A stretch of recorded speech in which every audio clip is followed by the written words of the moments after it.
take one and the only take of a new series called 10-minute trail talks, triple T. I don't intend to edit, do any fancy cinematography to these videos. I'm not even sure if I'm going to be able to ramble on for 10 minutes. I'm not even sure if the audio will be good enough for you to hear 10 minutes. But, I mean, here it goes. First episode. I guess, introduction. I'm not ever sure if my face will ever be featured, or if any of my personal information will be revealed to the world and to the government, who probably tracks and taps into all of our phones and know what we're going to do even before we plan to do them on our phones. But it's a Saturday morning around 9 a.m. in Sydney, Australia. I won't give the exact location. I'm in my favorite national park, trail running / walking / lazing around / lying down on big boulders and thinking aimlessly and pondering, which is what I tend to do most of the time. But it's good. I mean, it's early, not many people, and I guess I'm just making this channel for me to reflect on certain thoughts that I have throughout certain stages of my life. And this is the first one.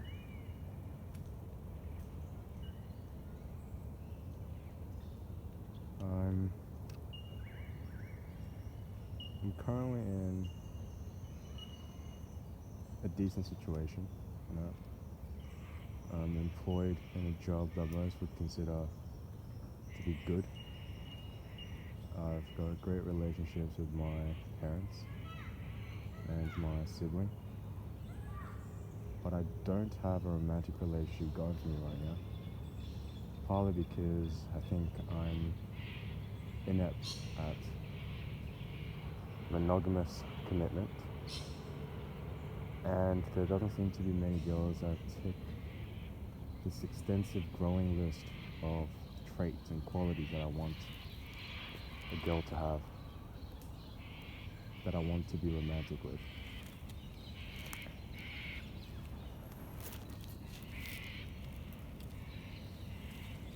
A lot of people think I'm an extrovert, but I know for a fact I'm a situational, or should I say temporary, or periodically, I'd say, periodically. I'm probably a 50-50 ambivert.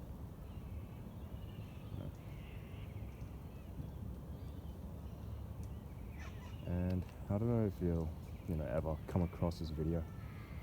I'm a recluse of modern technology in a lot of ways. I do have the gadgetry, but I don't really have the applications that I actually use to really brag about my so-called glamorous life or my product endorsements. Yeah, I don't know.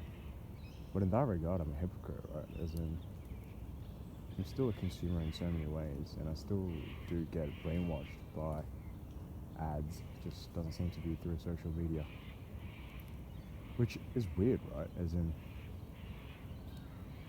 you yourself as a personal identity should comprise of what you are as you are, not do you have this profile in the virtual cataclysm that we all seem to require and love to fill our time with.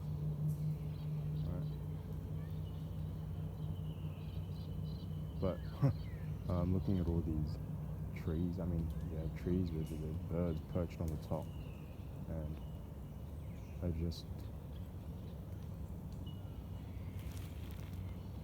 I just imagine one of them just taking shit right on top of my forehead.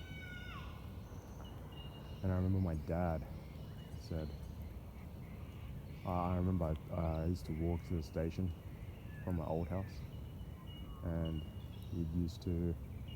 I remember I told him once that as I was walking towards the station, right, the lady in front of me got shot on by a bird, and then he looked at me with a serious, stern look and said, "Mate, you should have been the one that got shot on, because apparently there's this Asian Oriental wives' tale that apparently getting shot on by a bird when you're going about your day to day is apparently supposed to bring good luck."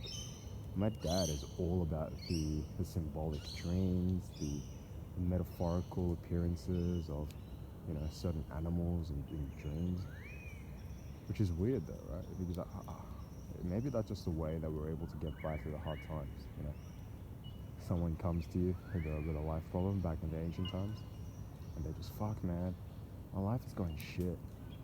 And then you have this, shaman that goes, hey, so did you dream about a tiger? Yeah, I fucking nearly got chased down by one when I was in the fucking mountains trying to, hunt food for my family of 50. Oh man, that tiger is actually symbolic for the bravery that's going to take over you and to bring upon, pragmatism and practicality and vitality so that you can really prosper in the future. Oh really? Thanks man. But if anything, it could have worked out, right? Probably thought, you know what, I got a fucking tiger in my dream. I'm brave now, A tiger has overtaken me.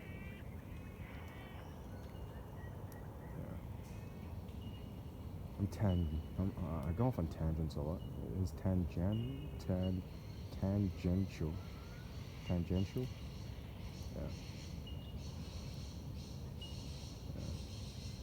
Yeah. I just have trouble saying the word remuneration, because I thought it was remuneration. It just sounded right.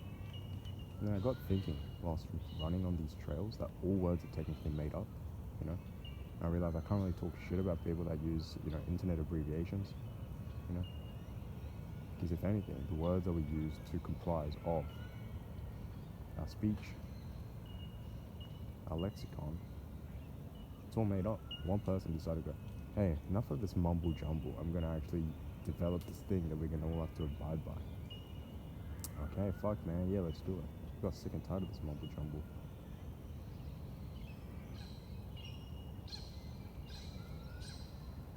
I don't know, today I don't really feel like running. I just feel like maybe I'll walk.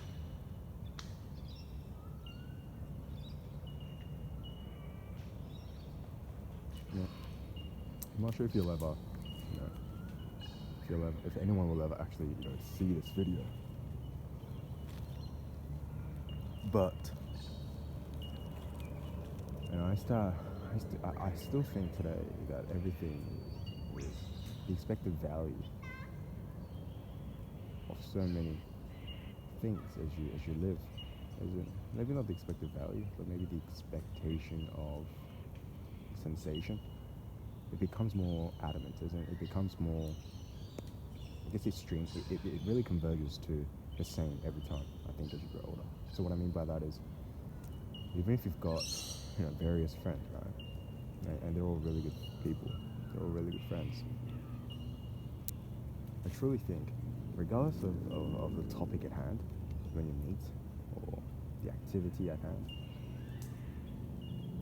I guess in a granular sense, yes, it would feel slightly different. For example, if you're talking about certain good things that have been happening in your life, as opposed to certain good things that are going to happen in your life. If you look at it in a broader macro sense, it's all the same.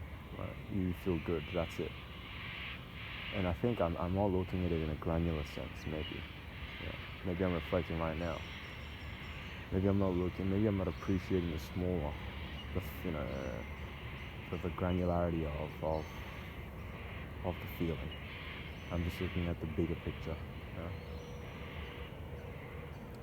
And if you actually do know me, and you find these and you recognize my voice, or I don't know how you'd actually, maybe you know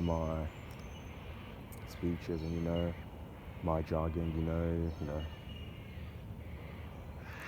just don't really, expose it. Don't tell me. Just, just watch it. Just laugh at me, with it. I don't care. But just that's it. No, hey, I know this guy. If you don't ask me for the location, I'm not giving it away. Okay, if you already know, good for you. Let's hope we don't bump into each other. But yeah. Now, what's my real reason for making this YouTube? I think it's easy money. I'm just literally hoping for the YouTube community just to bless me with an algorithm to really expose my video. Yeah. So yeah, let's see. Would you quit your job if wow, now we're getting too ahead of ourselves, but that's what I do? Yes. Yes. Yeah. I don't know. YouTube is great. So much content. It's such good. What it's done is it's a universal TV of every single channel you could ever think of, but they've compressed the bullshit ads into 5-second ones, 10-second ones, which is fine. I don't care, right? It's something you got to give what you want. You got to give something to get what you want, right? I'm fine with that. But what it's done is it's made content creators really branch out and expand on their creativity. They don't really have to rely upon higher ups, executives that want a certain agenda, certain propaganda, certain societal brainwashing through media and content. And if you don't like it, you can just browse through the other billion channels that there are, and you can really get a dopamine boost. Fair enough. I know some people say that you're wasting time in life on the internet, but hey, you're wasting time in life in whichever way you look at it, because it's all a matter of point of view. If I think it's valuable time, then it's valuable time. If I think it's time wasting, it's time wasting, right? But to enforce it upon another person that, hey, what they're doing is not resourceful, not helpful to their life, that's severely selfish. Yeah. Anyway, I better get back onto that run or walk or whatever. I'll see you, I don't know, next week if I do. Sure. Okay. Peace out. Bye.